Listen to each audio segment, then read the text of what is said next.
Okay, good morning. You can catch me on Twitter at the Sam Barnes. I'm posting the occasional article at thesambarnes.com. As Brett said, I'm currently an engineering manager at M&S, where I manage developers and, of course, assist with the very heavy consumption of Percy pigs. And I'm also, again, as Brett said, the co-founder of Pathfinder DPM with Brett Harned, and we're hoping to take DPM to the next level with training and consulting that focuses on the realities of managing digital projects versus just the theory.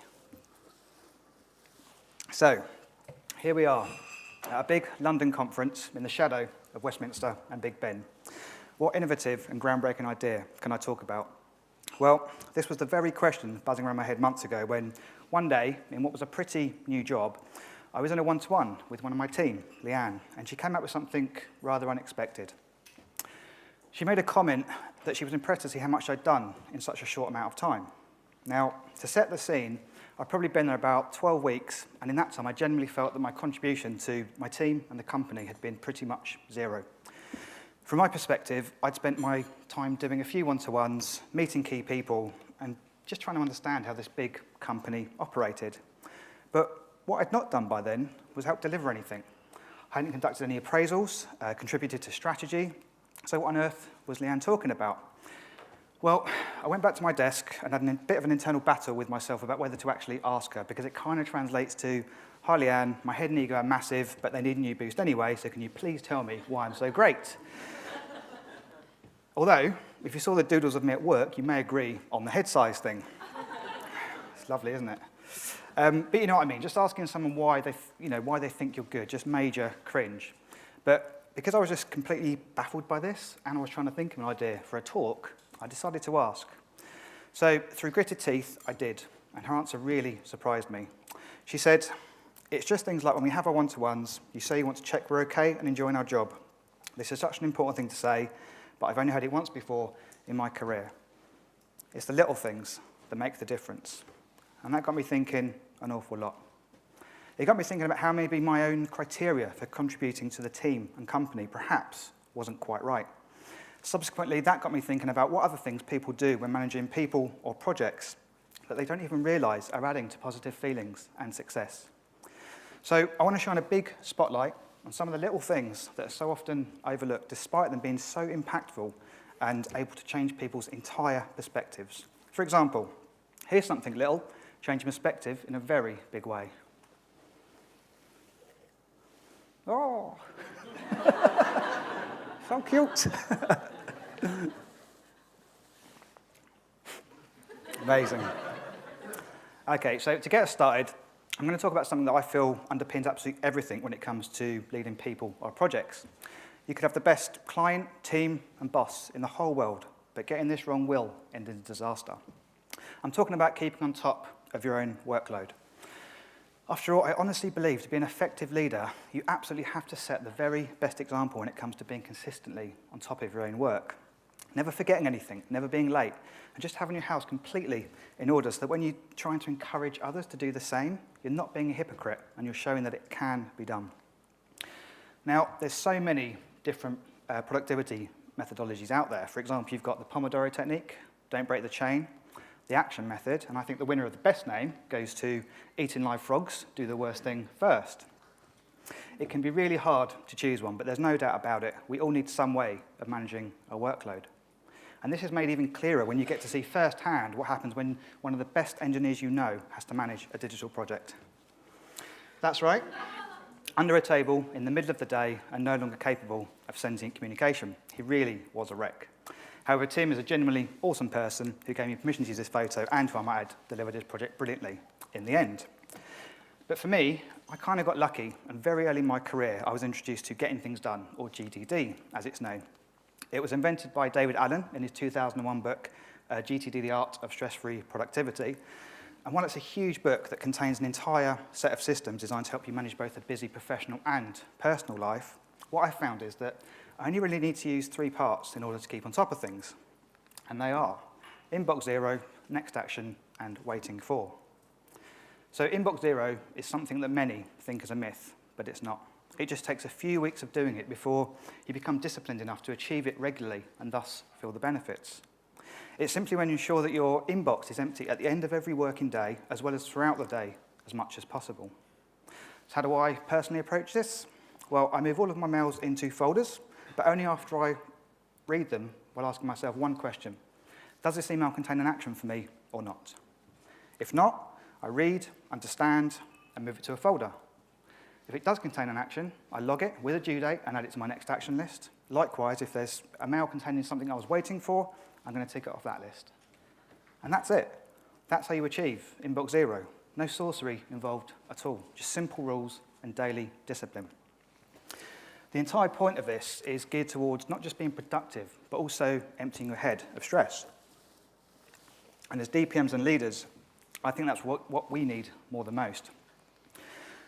The rationale David Allen actually uses for this is to compare someone with a job like ours versus someone who cranks widgets all day long on a machine at a factory. He asks the reader if they think the widget worker clocks out at the end of the day and then has trouble switching on from work. Do they spend the evening complaining about stress? Typically, the answer is no. And having done many years of manual labour before getting into this digital space, I can testify to that. But why is this the case? Well, it's because when you crank widgets all day long on a machine at a factory, you clock off and leave, and you can't crank widgets anymore. And on top of that, you know that the next day will be exactly the same. No surprises, just more widget machine work. Thus, it rarely occupies your mind when you're not there. The main point here is that a big part of poor productivity, stress, and feeling overwhelmed is actually heavily related to how much we try to remember in our heads. An example of this is someone with a constantly full inbox. Without realizing it, these people are not only trying to remember all the things they need to do, who they're waiting for things from, but there's a constant subconscious and mentally draining worry about what's in their inbox that they haven't yet read, that may need their attention and could ruin their week. Plus, they don't get the same clean break when they leave their office, because whether they choose to or not, they can work if they want to. But by using just 3 simple elements of GTD, it allows you to remove so much from your head and mirror the widget worker's mindset. And if you do this right, you too will leave the office feeling good, because your to-do list will be completely up to date, so you're not trying to use your brain to remember things. You'll know there are no emails that could contain neutron bombs in your inbox, and thus, kind of by default, you pretty much know how tomorrow is going to play out. So seriously, give that a go and see how it feels. I guarantee you'll be astounded at the difference it makes, not only to your stress levels, but also to your productivity, and thus your reputation as someone who always has their shit together. Just curious of that. So what kind of thing will I log on my next action list? Well, there's the obvious ones to do with chasing clients for feedback and so on. But I also create much smaller tasks, and nothing to do with my clients and everything to do with my team. For example, I'll set myself reminders when someone is off sick. Now, one reminder is going to be to make sure I do all the appropriate related admin, but another will be the exact opposite of admin. It will be to ensure that I personally check how the person is when they're back at work. Now, I've no doubts that many of you out there will think this might be way over the top in terms of organisation, but I believe making sure I check on people's well-being is really important. And as I mentioned, what seems like a tiny little thing to remember is much better logged somewhere and out of your head, as opposed to trying to remember it where it's adding to stress. Plus, I believe logging this action is important because I do genuinely care about everyone that works for me. But without the reminder, as work gets busy, and precisely because it's just a little thing, it means it's so often forgotten. And while you may not notice, your unwell colleague certainly will. This way, I don't forget, and I get to show each of my team that I sincerely care about their welfare. And over the years, I've received a lot of feedback that this goes a lot further than many leaders seem to realise. In fact, when I was researching for this talk, I found so many of the little things that people and teams really appreciate. They appreciate them precisely because it's the little things that are often forgotten, and because it's the little things that build and constantly reinforce their belief that their manager cares about them. So why is this beneficial? Well, I think that's summed up perfectly in a quote from Monty, the British World War II commander, when he said, "If you gain the confidence and trust of your people, and they feel their interests are safe in your hands, then you have in your possession a priceless asset, and the greatest achievements become possible." And I think that's just as true today as it was back then. So what other little things can you do to show your team that you care about them as people and not just as mouths to feed or a means to a commercial end? Well, one thing is making sure they're always present on all communication channels. And by this, I simply mean that you do your absolute best to get back to people quickly. I've worked in environments where your mails or messages, they wouldn't get answered until 4 to 5 days later, or sometimes not at all. And when this is considered normal at a company, it directly affects how I feel about not only the person ignoring me, but also the company as well, and that's never a good thing. But of course, I understand. You're people managers, project managers, and you've got 2 million emails, 30 Slack mentions, and 50 DMs. So I'm sorry, people are just going to have to wait, right? Well, no. Controversially, I'm afraid I don't agree. I think that's you forgetting what it's like to not be in a leadership position. Or it could just be a sign that you're either really overworked, unorganised, or both. But I'm afraid I still believe that's no excuse. I believe that as a DPM, you should be seasoned enough, you're probably paid well enough, and your expertise is meant to be in managing and communication. Thus, you should be able to get all of your work under control and get back to people promptly.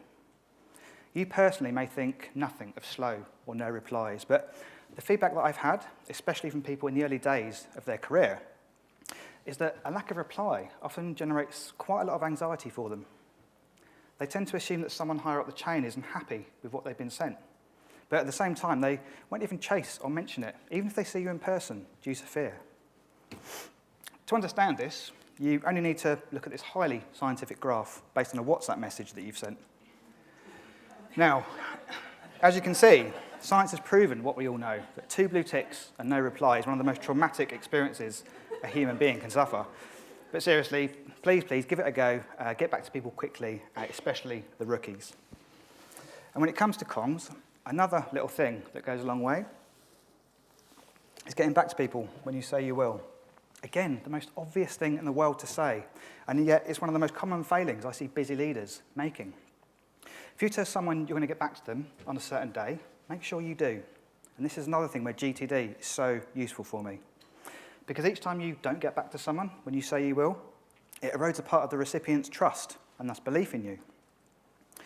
As a manager of people or projects, you absolutely must keep your word always. Even if you've got no update on the thing you're meant to be replying about, show some respect and send a message to say exactly that and when you'll next be updating them. Because in our jobs, I think trust and integrity are some of our most valuable currencies. Another little thing that many people seem to have issues with is checking people's availability when booking meetings. I kind of expected a little laugh there. I think people that consistently fail to do this have a very different understanding of the company's organisational chart than you or I. To them, it seems to be structured a bit like this. Now, maybe you don't mind, but in my experience, most people do mind, and I tend to get a teeny bit frustrated by this. And by teeny, I mean it makes me want to kill. To illustrate this, let me introduce you to this man and this dog. Bear with me. So imagine the man is the person about to crash my calendar, and the dog, that's me. This man's about to crash the dog's calendar with a slap. Here we go. So he is about to crash the calendar. And that's the look. That's exactly the look that I'll pull. And I think it's the right look. Look at that. I crowbarred that into this talk completely. Okay. Now, often it's senior people that do this, so I'll either decline and explain, or I'll try to shuffle my schedule around to accommodate. I don't know all of your situations out there, but I won't therefore suggest that you decline each time. But what I will say is that if this is normal behaviour where you work, you don't have to mirror this. All right? And by not doing so, I guarantee, especially in environments where it's common, people will start to realise that you go the extra step of checking people's availability. In other words, you respect their time, and thus you care about them on some level. And if you ever do have to crash someone's calendar, in the invite, just apologise for having to do so. Again, such a small thing to do, but it really does make a big, big difference to people that you thought about it. And while we're on the topic of meetings, when booking them, another small consideration that goes a long way is to consider what time is best for each individual. For example, some people are terrible in the mornings, while others find it to be the most productive time of day. Me personally, if it's before around 10 a.m., I'm basically Satan. I mean, in my defence, scientists do say that starting work before 10 a.m. is similar to torture. I'm not even joking. There's actually some science from an Oxford uni professor backing this up. I don't really care. I just want this to be made the law now, quite frankly. But seriously, think about things like this when sending invites. And if you don't know and you happen to have the flexibility, just ask people when they prefer a meeting. Some will be so grateful they're not forced into a critical meeting first thing in the morning. while others are going to be grateful you're not disrupting the most productive time of day. But the mere fact that you were thoughtful enough to ask will go a long way, and it shows that you care about them as people and not just as money-making robots. I mean, to me, all of what I'm talking about here really amounts to being a good citizen at work. And this is something that Sean Salter wrote about in her article, Manners Make Me Happy. I can honestly speak from experience that when working on big things and approaching breaking point, good manners can so easily be forgotten. But if you can ensure that you display good manners, especially when the world's falling in for you and for your teams, it's not only noticed, but it's hugely appreciated by people and goes such a long way with them when it comes to them working hard for you in the future. As Sean says, be nice, be polite, and watch the outcome. Now, another area where managers can show they care about their people in their team is in one-to-ones. And often, these are the first things to get binned when a manager gets busy, and this is a huge, huge mistake. You absolutely must do regular one-to-ones with your team, no matter what. Even if you're a DPM, talk to the line managers and see if they're okay with you having project-related one-to-ones with people on the project team. They can be really, really useful. And if done right, they can help the person, the project, but also the line manager. As for making one-to-ones valuable, I think there's one thing above all that's crucial, and that is to actually listen to people. So this is another thing I had to grit my teeth and ask colleagues about because they mentioned it about me in the past. It was clearly a positive thing, but because I totally cringe at compliments or anyone fishing for an ego boost, I never actually asked anyone and figured as long as I keep doing what I'm doing, people will keep liking it. However, I realised that to explain this to you, I needed to understand it. And so I went on to full-on cringe mode again and asked a couple of those people what they'd meant. And one past colleague, Chris Rubino, explained it like this. She said there's essentially two things a manager can do when one of their team tells them something in a one-to-one. The first is to basically appear interested, but then do absolutely nothing about anything discussed, to the point where the team member has to repeat themselves in a series of one-to-ones, and consistently, no actions are created. Alternatively, Chris said, a manager that actually listens will always be proactive with follow-ups, whether it's actually completing actions or just mere verbal check-ins to say they've not forgotten about the chat and the actions. Then, even if something couldn't be actioned and the manager couldn't make the situation better, there's a genuine sense that they tried their hardest against a resistant environment. And Chris ended her reply with something I love, and I think is one of the key takeaways of this talk. I can't remember the exact context, but it's easy to remember feelings, and I always felt like you gave a shit. So that was just a very small selection of the little things you can do to show your team that you really care about them. But what does that unlock that's good for you, your company, and the projects that you work on together? Well, one big thing it unlocks is the ability to be completely honest with your team. And this is probably, I think, the single most important you have to get right as a leader. Because being a leader isn't just about saying the things that people want to hear. It's also about dealing with the tough stuff. And it doesn't get much tougher than when you need to talk to someone about their conduct or their performance. And it's here that I see many managers and project managers fall down. From what I've seen, most tend to go overboard and destroy people. Or, quite frankly, because it's really difficult to do, they bottle it and they'll sanitize conversations. They'll dial down what they wanted to say, and all at the expense of progress.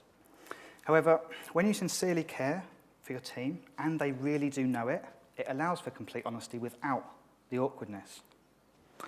Kim Scott, a former management coach at Dropbox, Twitter, and Apple, has named this approach and written a book about it. It has a fantastic title, Radical Candor, Be a Kick-Ass Boss Without Losing Your Humanity. And it's an approach that I cannot endorse enough. One quote which I think sums up the fundamental law of people management is this. I would argue that criticising your employees when they screw up is not just your job, it's actually your moral obligation. And guess what Kim says makes this a whole lot easier? That's right, being a genuinely caring manager to the point where each of your team knows it. And guess how you do that? Through consistently paying attention to the little things. There's a very simple diagram that illustrates where radical candor sits within the dynamic of two people. So you've got the vertical axis here, which Kim calls the give a damn axis, and you've got the horizontal, which she calls the willing to piss people off axis. I think this is all pretty self-explanatory, so I won't go any more into it right now, but I just want you all to know about radical candor so you can go away and read up on it. Because I cannot I can't stress enough just how important I believe the link is between genuinely caring about your team and your ability to be a truly effective and honest manager. Now, one of the silliest little tweaks that I found is one that many wouldn't even consider experimenting with, but I found it actually means quite a lot to people, and it's something I discovered completely by accident. I'm talking about letting people text their manager to say they're ill, rather than phoning in. So when I first became a manager leading critical projects, people would call me in the morning if they couldn't make it in. It's pretty normal, right? Well, yes, except I always hated calling my boss in the morning when I was ill. Why? Because I was bloody ill, and I should have been sleeping instead of awake and talking to my boss. I mean, really, is there a more awkward phone call? You ring up and you have this overwhelming compulsion to sound ill. And while you don't deliver an Oscar-winning performance, it's something I've always found so strange. So when I have good relationship with teams, I let them text me rather than call. And it turns out that this tiny little change means that people feel trusted, as they don't have to pretend to sound ill. I personally believe that forcing someone to ring their manager is something left over from when phoning up was actually the only option. I'm talking about pre-texting, pre-internet days when, without meaning to, it's kind of created a management culture in today's connected world that sees it as super important that people ring up rather than text. Well, I call bullshit. If you're a manager and feel the need to speak to someone when they say they're ill, I think there's probably some trust or superiority issues there that you should be addressing pretty quickly. However, remember when I said that I discovered this by accident? Well, the honest truth here is that I first asked people to text me instead of calling me, well, because quite frankly, often these calls would come through when I was just out of my morning shower. And I was naked. And it felt so bloody weird, right? Seriously, think about it. So ring, yep, hi, how you doing? Yep, you're not coming in, okay, hope you feel better soon. But for this whole call, my bits, they're out. Right, look. All right. Okay, now that's not me, right? It's just a stock photo someone found that really does look like me. And I'll tell you what, I wish I had his life. It turns out that this looks so much like me that some people at work felt absolutely compelled to make something and leave it on my desk one morning. Thanks a lot, team. Anyway, moving on to flexi-time and remote working. When it comes to these, one simple rule to always follow is this. If you don't trust your employees to work flexibly or remotely, you shouldn't have hired them in the first place. All too often, I see trust issues here that can lead to two closely related cultural issues that, if not stamped out immediately, will absolutely kill any positive working environment where flexible remote working is allowed. And these two things are employee guilt and employee sneer. So employee guilt is when someone at your flexi-time friendly company feels that they can't leave for home until 5:30, even if they finished all of their work for the day. It's also when remote working is an option, but people still come into the office all of the time when they don't need to, due to the sort of cultural shame they feel about all the other colleagues coming into the office all of the time. Employee sneer is the other side of that coin. It's when there's an unwritten rule, you get to glare and bitch about anyone arriving after 9 a.m. or leaving work earlier than is culturally acceptable. Now, I've worked in environments where this guilt and sneer existed, and that was despite there being a really open policy on flexible remote working. It infects everyone, and worst of all, once it starts, it's self-perpetuating, and before you know it, it's a staple of the company culture.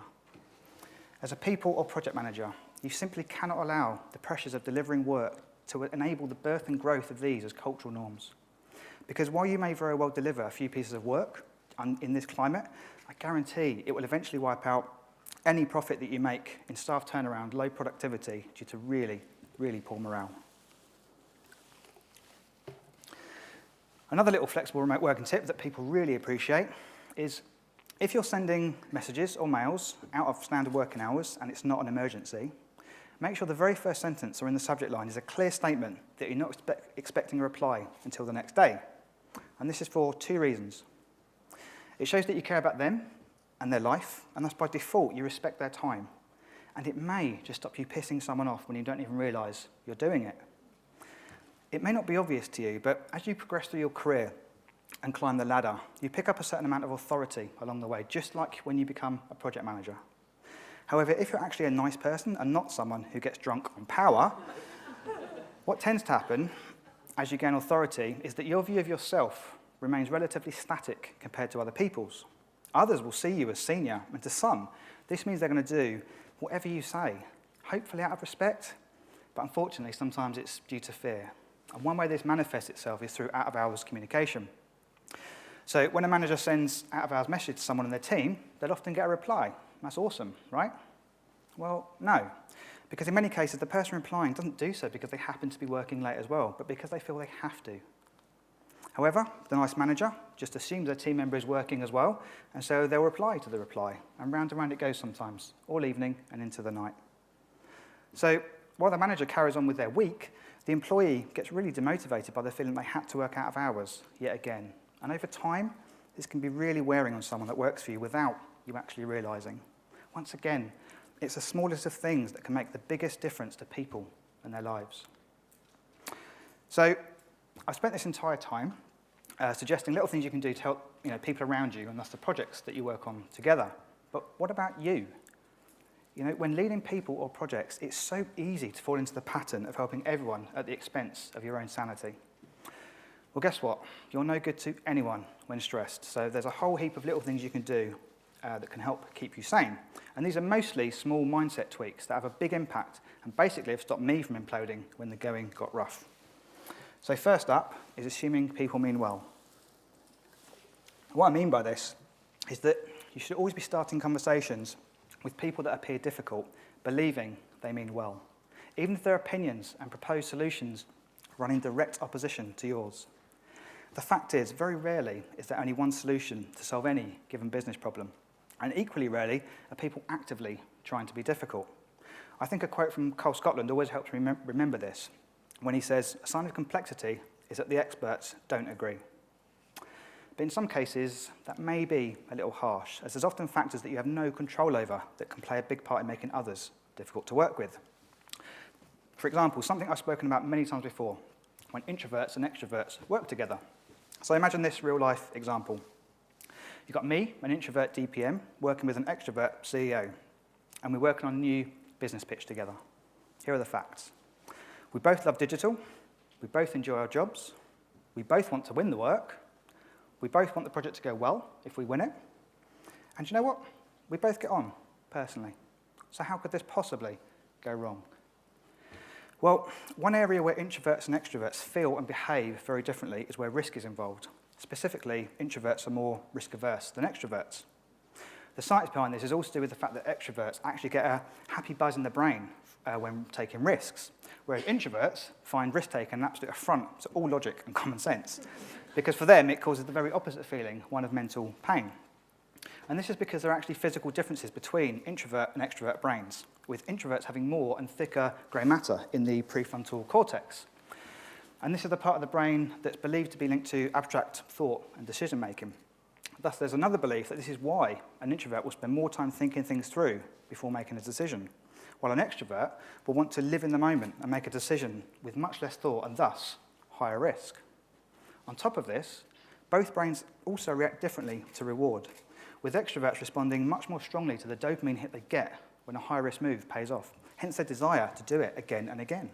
And this is also why you see extreme sports often dominated by more extroverted people. So, in a pitch scenario, the extrovert CEO, they want to be more risky with the sale with regards to what the client is promised, by when, and for what budget. This makes extroverts happy. While the introvert DPM, they want to try and keep things, in their eyes, more realistic with minimised risk so that the project can go well. This makes introverts feel happy. Simply put, despite the huge differences and new business solutions being proposed, both CEO and DPM do generally mean well and want the best for the client, the team, and business. But without understanding each other, both could easily assume the very opposite and label the other one as being difficult to work with and not meaning well. Raised understanding, education, and awareness allows both parties to combine forces and leverage their differences rather than dilute their potential combined strength. But this can only happen if you always start from the position of assuming people mean well. So rather than hating and bitching about difficult people, actually talk to them in a human and personal way about why you're finding it difficult to work together. All too often, the reasons are not what you think, and they're also judging you completely wrongly as well. Another thing I often see is when you have people that passionately believe in a solution yet become bitter when it doesn't get buy-in from senior management. As soon as a strong opposition is met to what they think is a great plan, some people so quickly jump to the conclusion that the other party is being stupid or stubborn for selfish or nefarious reasons. Now, sometimes that's true, but often what I see is people pitching a solution while failing to realise that it's not their idea that's necessarily bad, but it's more a case of the idea being too big for the amount of trust that exists between both parties at that time. In other words, the leap of faith is just too big.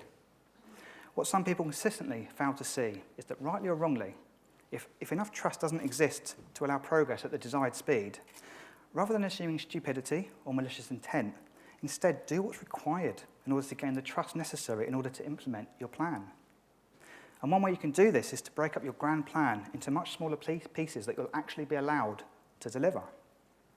If you can start to deliver smaller pieces successfully while being able to show tangible metric-based benefits, which is something that's so important for gaining trust and yet so often forgotten, then you should start to see trust growing, and with it the amount of freedom you have to propose slightly larger pieces of work.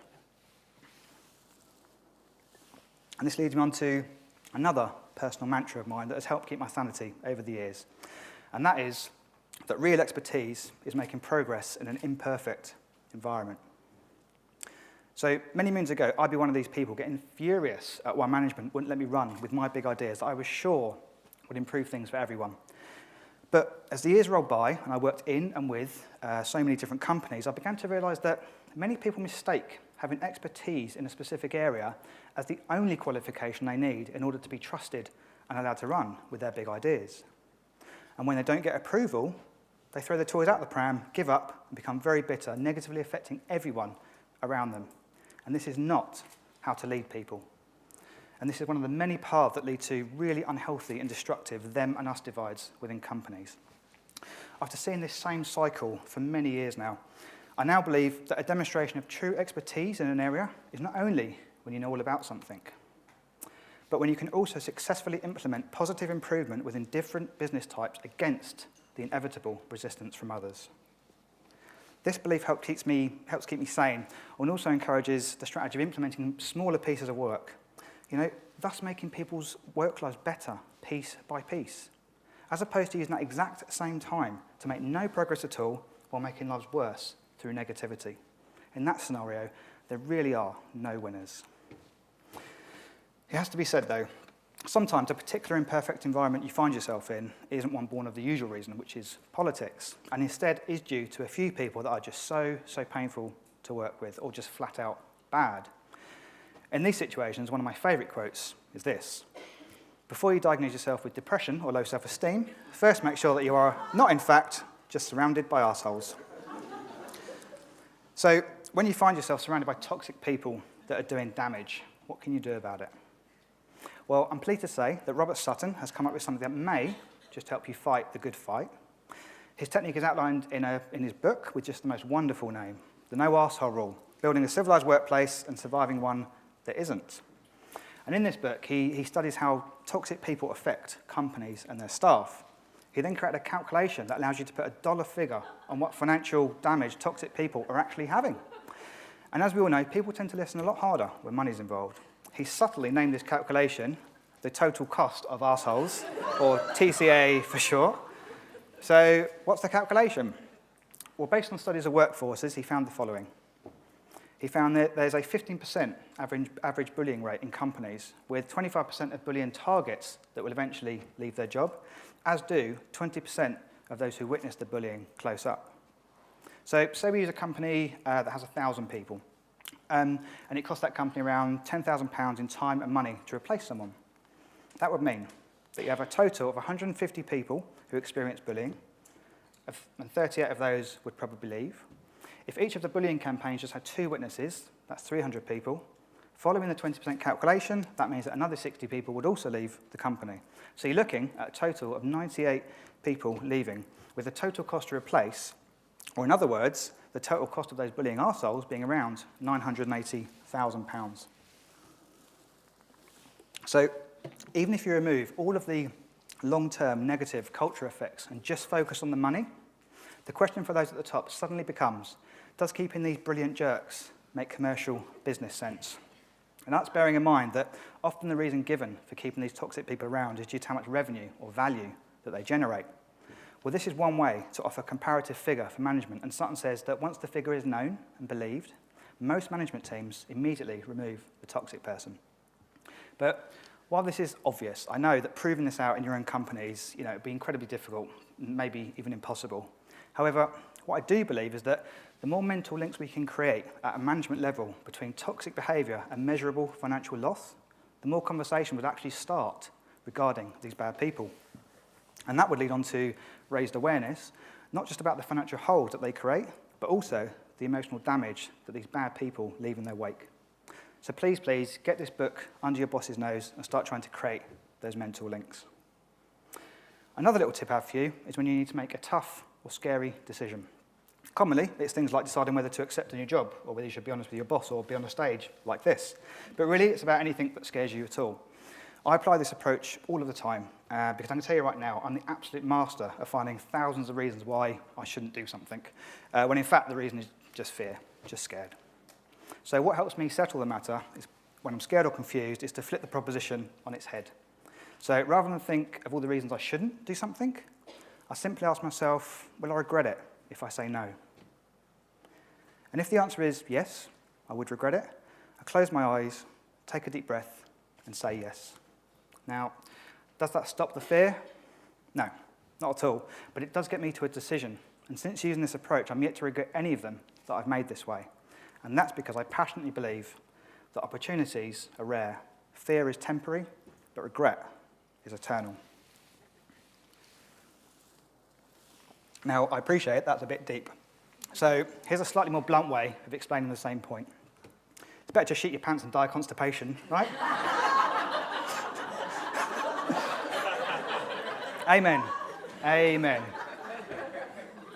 So for my final tip about how to keep yourself sane at work, I'd like to advocate something that I also strongly believe in, and that is that being professional doesn't mean you have to be dull. What I mean by this is, all too often I think people mistake the phrase being professional to mean you have to suppress your personality at work. I see people doing this all the time in person, on calls, and it just doesn't seem right to me. I believe we should be who we really are, both in and out of work. In fact, I think to be somebody else is to be slightly disingenuous and making work far more stressful than it needs to be.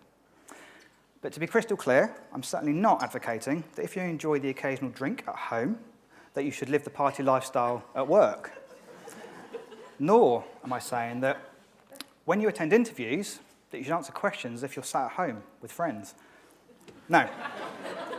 What I'm saying is that that is my favourite.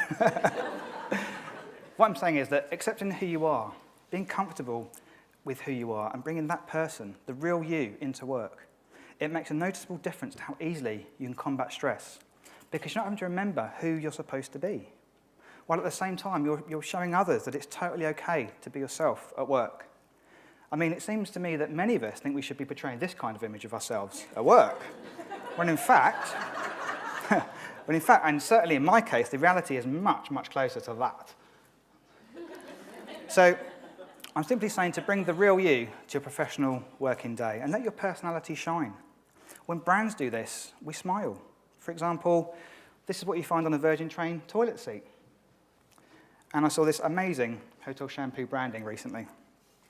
How great are they? Just like with these, I find that when you're really yourself at work, warts and all, people can sense this, and they warm to your sincerity and your authenticity in a work world full of plastic smiles. So the next time a recruitment agency is fishing for new business, instead of just replying with a dull message, be yourself. In my case, send a crappy meme reply. Or, if it makes your team smile, why not let them turn you into a virtual human centipede? I know, sort of funny, and then becomes quite disturbing quite quickly. But I honestly believe, being yourself at work makes you a happier, less stressed person, and it means people enjoy working with you so much more, which, as we all know, often directly translates into better results for team morale, and in my experience, that also means financially. And that's true for all of the little things that I've talked about today. and many more that I didn't have time to go through. And in the process of putting this talk together, I've come to realise a few things that I'd like you to go away and think about. I've learned that your current understanding of what constitutes contributing to team success may not be entirely accurate. And you may well be overlooking lots of little things that you do that your teams and clients massively appreciate. On one hand, that's great, and you should keep doing all of these things. But just be aware, if you don't know what these things are, how will you ever know if you stop doing them? And this was my mistake. I was assuming that I would never change, and thus whatever it was that I was doing also wouldn't change. But of course, this was me being, as usual, a complete fool. Everyone changes as time passes by. The cold hard truth is that I was placing my own fear of looking like someone fishing for an ego boost over and above getting really important information that would help me, my team, and my clients. I'm constantly preaching to always be humble, and I still believe it's one of the quintessential qualities that a leader must have. But this is just one area where you can need to trust that people will continue to see you as someone with humility when you ask them for honest feedback on how you manage them. And you never know. Their answers may just surprise you. And I'd put a lot of money on them liking and disliking lots of tiny little things that you weren't even aware you were doing. And once you find out what these things are, and this is the important bit, you need to raise them out of your subconscious and lock them into your conscious, everyday thoughts. Only then can you actively continue to do them, but now with the added advantage of being able to ensure that you never stop. Plus, you can even begin to experiment with your own newly discovered skills. I also learned just how important these little things really are. Of course, the bigger things are important. Company strategies, new large clients, big work programs, and so on and so on. But what this journey has convinced me of is that if you try to successfully deliver the big things without getting the little things right, at best, you're making it difficult for everybody. And at worst, you may just kill your whole company. I've become even more certain of this now by retroactively mapping what I've learned onto past real-life work experiences. I would say that a company's ability to retain good people and deliver the big things directly correlates to how good they are at getting the little things right too. Companies and leaders that get this wrong forget how the absolute basics form the very foundations that we build all of the bigger stuff on. And when that bigger stuff crumbles on those weak foundations, so many, they look for instant scapegoats, quick fixes, and new technologies, rather than doing what's needed and going right back to the essential things you need to effectively manage people, projects, and then working upwards from there. The simple truth is that if you look after people and yourself properly, the projects and the deadlines take care of themselves. And to truly look after people and make them feel valued, well, it really is all about the little things. Thank you.